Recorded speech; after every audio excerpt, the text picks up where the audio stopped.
जय Jagannath Pankaj dairy farm YouTube channel आपन को स्वागत।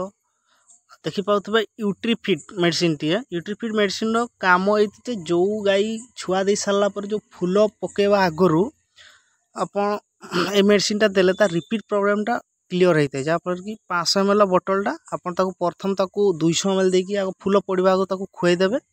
तापर ताकू डेली आउ 300 ml रहिबो 300 ml टा आपन प्रतिदिन ताकू 100 ml लेखा 3 दिन देले तार जेते सब केचरा जिनस अछि सब बाहरी जीवो। जहाँ फल कि रिपीट प्रॉब्लम टा आसीबनी। तो एबे देख पाते मु दाना नेकी गली जहाँ आपन को दाना मिश्रण अछि जहाँ आपन जा खाइबा को दियंती पानी दे देले ताकू तापर मुना गाईटा को आनी बांधी देवी। गाईटा बांधिकी एबे ताकू दाना दे देले से आराम से खाईदेव।